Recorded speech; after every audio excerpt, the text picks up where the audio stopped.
Good morning, everyone, and welcome to the second day of the NewSpace Economy Congress. Whether we are returning from yesterday or joining us for the first time today, we are thrilled to have you with us. Yesterday was packed with fantastic insights and discussions, primarily focused on the commercialization of space technologies and the innovations that are driving the future of the space economy. We explored how space is transforming industries, unlocking new business potentials, and fostering international collaboration. We had the opportunity to hear from key players about the emerging trends in satellite constellations and how regions like Catalonia are becoming global hubs for space innovation. Today, we're taking the conversation a step further, focusing on how space-based applications can benefit other industries outside of space, with a special emphasis on water management. As many of you know, space isn't just about satellites and exploration. It holds tremendous potential for other sectors that might not yet fully realize about its impact, like agriculture, energy, and like we will see today, water management. On the other hand, as we push forward in space exploration, we need to also leverage the knowledge and expertise from other sectors, bridging that gap between space and other industries. So whether you're from the space industry or other sectors like water management, today is about bridging that bridge, building that bridge, and creating those connections. We would like to explain our personal experience. In February, the organizers of this Congress thought about the topic for this year. As many of you know, Catalonia has experienced a harsh period of drought. For this reason, the organization decided to focus this day, the talks of today, about the application of satellites for improve the water management.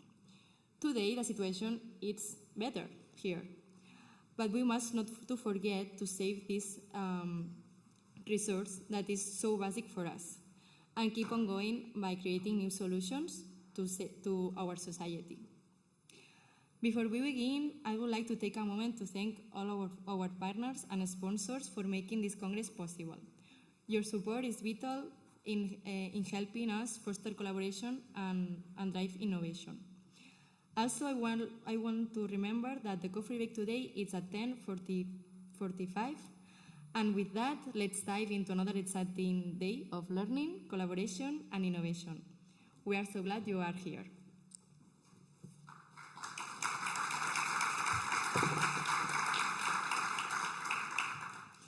I'm excited to introduce our first session of today, which will dive into ESA's contribution to GNSS applications, a critical topic as global navigation satellite systems play an essential role in many industries, from transportation and agriculture to emergency services and precision mapping. Our speaker for this session is Christina Giannopapa, the head of the Office of the Executive Director at EUSPA, the European Union Agency for the Space Programme. Christina has a wealth of experience in space policy and GNSS applications, and she will provide us valuable insights into how ESA is driving the development of these technologies and their applications across various sectors. You will have a chance to ask questions in the last 10 minutes, so write your questions through the application. Please join me in welcoming Christina Giannopapa to the stage.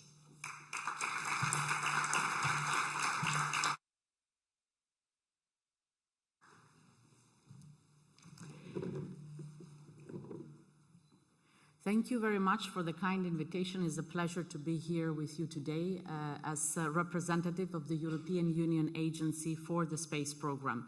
In the presentation, I will try to walk you a little bit through what is EUSPA, because we have heard a lot about ESA. We heard yesterday also about NASA. And EUSPA is a new old agency of the European Union. Many of you might know GSA, which was only focusing on navigation.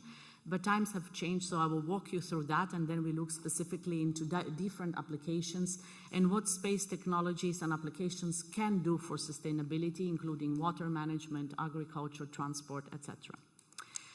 So, space for sustainability. Things are not to be seen in isolation. Space is part of the solution in many areas.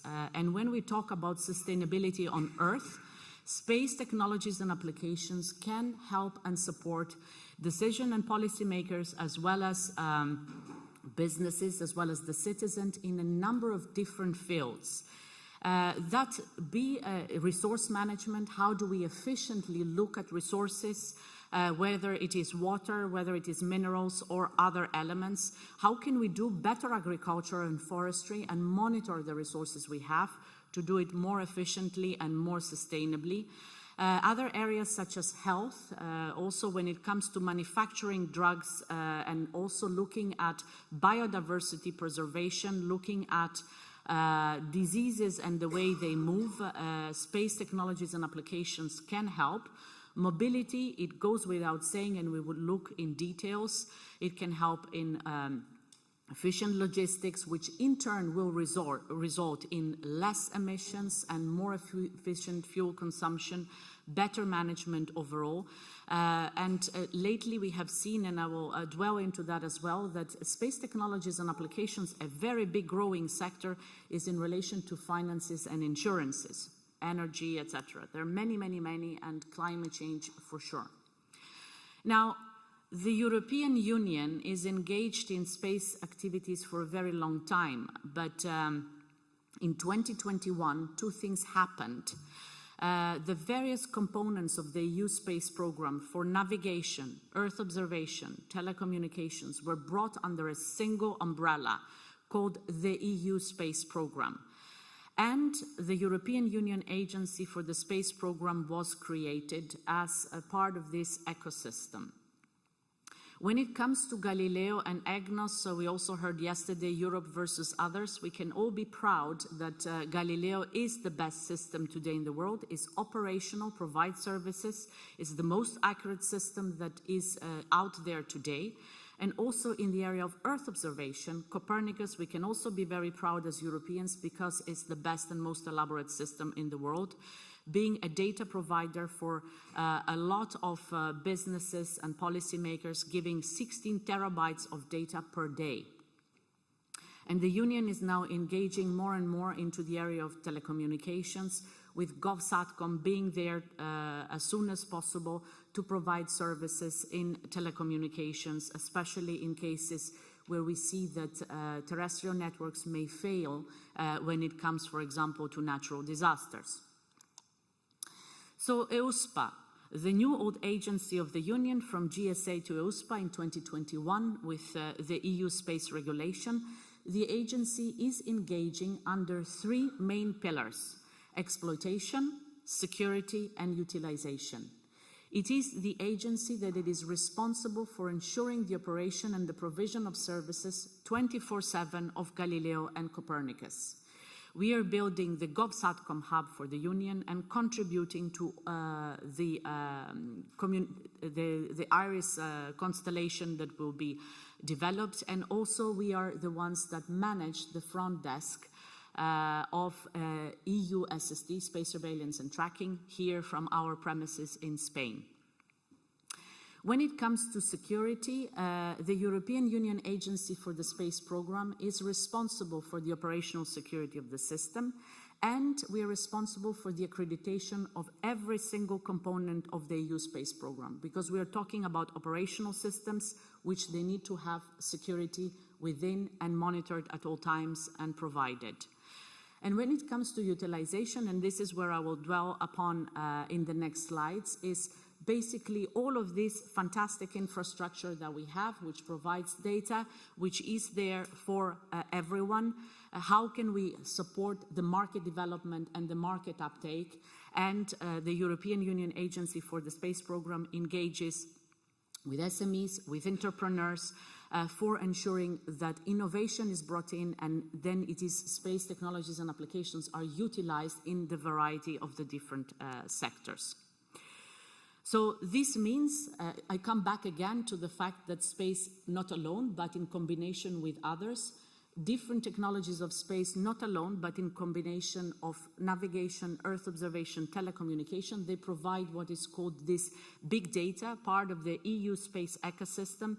And then when businesses engage, then they can bring added value to different 15 market segments. We have separated them in 15 market segments in EUSPA, and we monitor that. We see what happens to the market, and we try to create value together with the different businesses in the area and promote these synergies. Those of you who are not aware, I invite you to have a look at our market reports. They are one of the jewels of the agency, where on a regular basis we monitor how space technologies and applications are to contribute to the different market segments. So if you're interested on one or the other sector, you're welcome to have a look and see what is there. When it comes to the overall area of sustainability, we are also engaging with the United Nations Committee of Outer Space Affairs, and we have made together with them 2 reports into looking how space can support the increasing population, the challenges from climate change, and other areas to ensure sustainability here on Earth. Some trends, just some numbers for you to think of. In the next 10 years, we are expecting that GNSS, so navigation technologies and applications, will more than double in terms of the market, the global revenues. And we see that the market is a lot dominated by precision agriculture, urban development, cultural heritage, infrastructure. When it comes to Earth observation, we also see a significant growth in this area, where we see that if the revenues were about 3.4 billion in 2023, they're expected to go to 6 billion in 10 years from now. And we see that the added value is also growing in specific segments like climate, environment, biodiversity, again, urban development, cultural heritage, agriculture. I mentioned already before, we see a trend where basically space technologies and applications, and in particularly Earth observation technologies and data, are basically bringing forward in insurance and finance, and we expect there to have the largest growth as a sector, coming to 900 million expected in 10 years from now from this sector. So let me now go down to a bit more specific thematics. Let's talk about agriculture. Water management and agriculture are also there. We have a growing population. We see that there is the climate change, that it is always there. The arable land is shrinking, so we need to find better, more efficient ways of doing agriculture in order to feed an increasing population in a sustainable manner. And precision farming and smart farming and forestry is something that we are looking very much at in terms of applications where Galileo, EGNOS, and Copernicus can contribute. Today, precision farming, so the agriculture 4.0, is a reality. Today, about 97% of all trucks which are operated in Europe are equipped with EGNOS and Galileo. This basically means that there is the possibility to do more accurately the different paths that one goes on the field, deposits the pesticides, reduces the fuel consumption, and ensures that there is a precision in the farming to increase productivity and reduce costs. But also Earth observation data is coming more and more into play with meteorological data about the weather, but also about the fertility of the ground, the health of the different crops. So we see more and more the growth of Earth observation data getting into the field of agriculture. And if we look ahead, what is in front of us in terms of the future in ensuring that there is food security and sustainability on Earth is looking towards agriculture 5.0, where new technologies such as AI and automation are going to be brought together with the space technologies and have the possibility to provide better autonomous farming with very much better optimization in the management, taking into consideration the related environmental conditions which are currently changing with the climate change.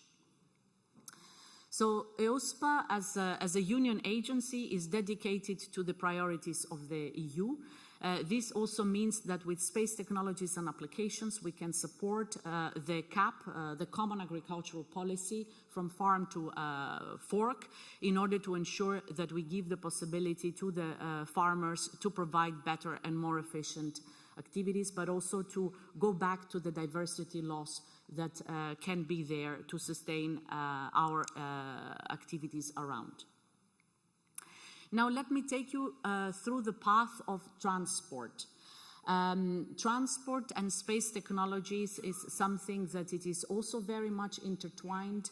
We have a lot of the use of satellite technologies, and particularly navigation when it comes to transport, but also Earth observation with related data coming from that, which provides the possibility to do better route optimization, to provide new ways of transforming the transport sector, be it on the roads, be it on inland waterways, but maritime as well.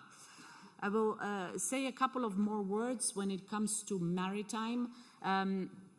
There is the commitment to reduce emissions by 60% by 2050. The maritime sector is one of the largest sectors which contributes to CO2 emissions, so space technologies and applications are critical and essential to ensure that there is route optimization, but at the same time to ensure that safe routes are there for the maritime sector to take, and to reduce the fuel consumption equivalently. So going to a more greener and more sustainable sector. Now let's pass to climate. We see around us all the time lots of disasters taking place. I took here the picture of recent floods that they were in the Czech Republic, where the headquarters of EUSPA are. On the right-hand side, you can see that the emergency management of Copernicus was flagged a couple of times by different nations. You can see there Italy, Germany, Austria, Romania, Slovakia, Poland, and at the same time that there were the floods taking place, Portugal requested support in fires. So the changing climate, it is something that we need to address, where space technologies and applications can provide a wide range of support in the entire cycle of disaster management, in preparedness, so to provide early warnings on events that are coming up, but also at the time of the distress to provide specific information with mapping, and also after the recovery phase to see what the damage has been with insurances, with the governments in coming back to related coming out areas. But of course, this also supports not only the natural disasters cycle, but also human-made disasters, to ensure that we have the possibility to have sustainability across the spectrum. I have put here for you to inform you about a project we have done for Ukraine together with the Red Cross in order to ensure sustainable passages through Ukraine, to ensure that help and support is provided to them. And this is a fine example of how space technologies and applications can support when there are disasters taking place. So with all the things which we have geopolitically, the changes in climate, the need for more integrated approach, space technologies and applications, be it navigation, telecommunication, Earth observation, they can support in the entire spectrum, and they can provide information to governments to make informed decisions, but also to add value through the companies which are engaged to ensure that we have and move towards a sustainable future. tons of applications, tons of examples where we have the uptake of space technologies and applications. We have the inclusion, as I mentioned, in the farming. We see more and more, we have more than 400 airports where basically Galileo and EGNOS are used for landing planes safely and securely. We have the increase of the technologies from Earth observation being intertwined with other technologies, and there is a vast spectrum where space is already today providing added value and will in the future be part of the solutions that are there as well. Now, EUSPA is an agency which also provides funding. We have a number of funding tools for those of you that are interested in engaging in our programs. We have Horizon Europe, we have Cassini, we have fundamental elements looking into development of receivers, antennas, and chipsets, but also aviation grants to ensure that there is a larger aviation adoption. A number of applications from the EU space program are coming up. So please follow us and see what we do. But also, if you don't know how to engage with us, we have set up the EU Space Academy as a learning platform where we provide online courses to entrepreneurs and SMEs and startups to know how to engage with the space sector, how to build businesses, and what is there as a possibility. So please subscribe, follow our courses. Further to that, as we heard also yesterday, some information from Catherine Cavada on Cassini. We are working with the Commission on Cassini, and I would like to announce that on the 5th of September, we launched the Cassini Challenge for 2024. So we are looking forward to hear your ideas, to see your applications, and some of you maybe see you as winners in the finals. Why not? That would be great. In addition, in order to engage and make our calls in the best way and also to be able to follow what the market and what the trends are, we do the user consultation platform in various areas, and we will have that online. So those of you that are interested to tell us what you need from space and how different areas can have different needs, please subscribe, join us on the 8th of October, provide us your ideas, and we will have a plenary session of the user consultation platform at the IAC in Milan for those of you that will be there. So you may also join us as well there to hear the results of the user consultation platform that will be taking place beforehand. And with that, I would like to say that EUSPA is committed, is an EU agency, so it's committed to the EU agenda. This means to help and support the ecosystem for a stronger Europe. We're committed to the Green Deal to ensure that we have the right applications and sustainability for our economy, for transport, agriculture, biodiversity, energy, smart cities across the spectrum. We support the digital transformation of the EU from our perspective with our competences, and we look to ensure resilience for the Union as we go along in the future. And with that, I would like to thank you very much for your attention and take any questions. Thank you.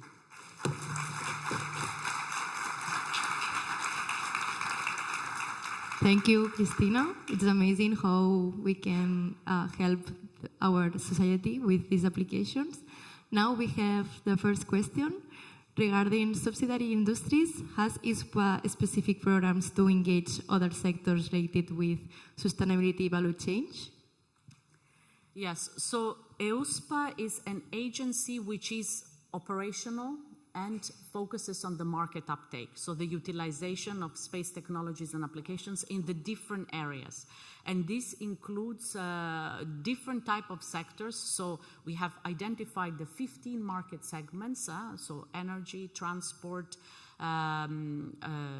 urban development, maritime, etc. So if you're interested into the different calls, then I invite you to look at our website to see the calls that we have, participate in our courses. We also do industry days every once in a while where we inform about the calls that we do. You can subscribe in our newsletter so you can follow up and see what is coming. And of course, at any point, we are all reachable to answer any specific questions for specific thematics you might be interested in. Okay, thank you. You have a lot of reasons to try to contact them. So the next question. I don't know if we have another. What type of companies could process space data for us? It's up to imagination and entrepreneurs. I'm a civil servant, not an entrepreneur, so I'm looking forward to hear your ideas in that. Different type of companies, depending on the type of skills that they have. If they have identified something where they can support either the government or they can bring a market, a specific product in the market. I think that a couple of years ago, when Galileo started, people didn't really know where to implement it, but others found the way. The same thing goes with let's say, the development of specific type of technology. So it is really up to you and your imagination on what and how you think you can serve either the civil sector or you can serve the private sector with specific applications. So use your imagination. Perfect. We have another question, I think.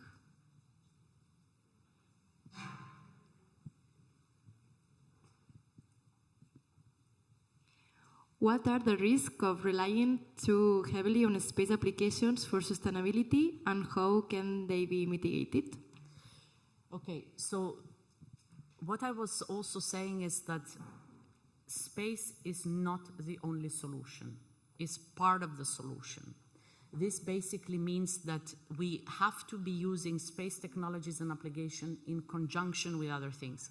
I'm going to take the example of Copernicus itself.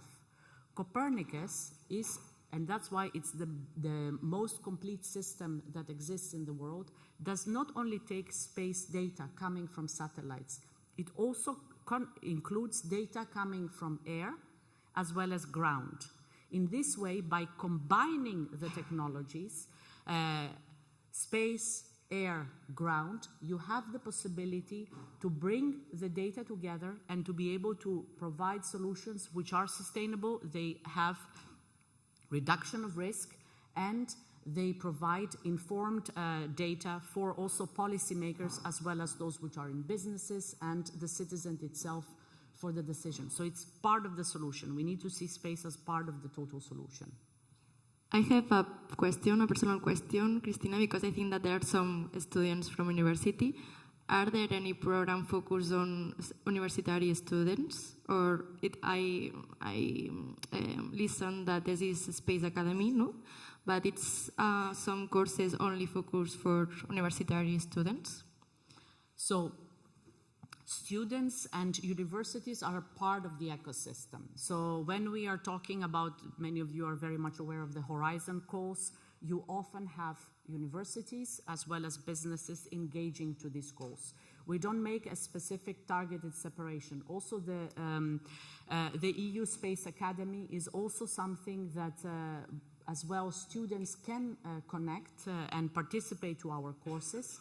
And then when it comes to human personnel or staffing, etc., one of the things that we have traineeships, which students can attend, paid and unpaid traineeships.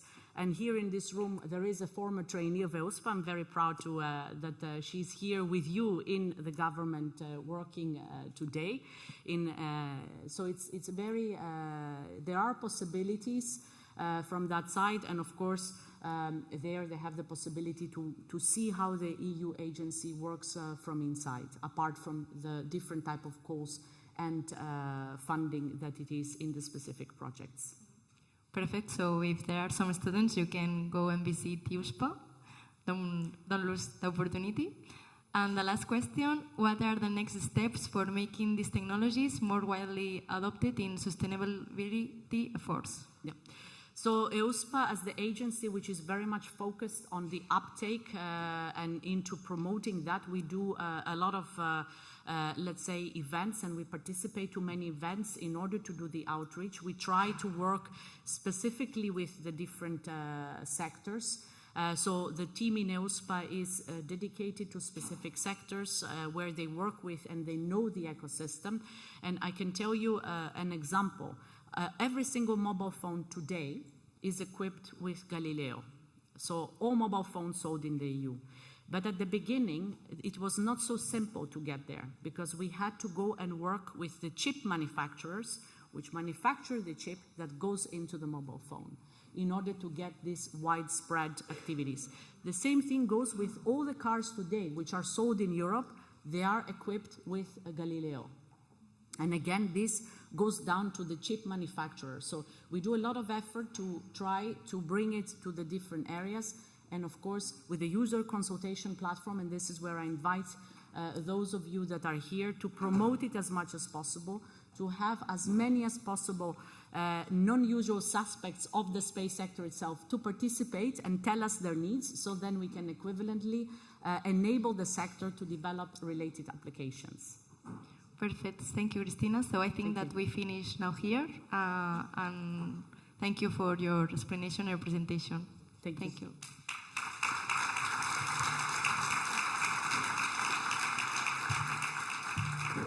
Thank you very much, Christina.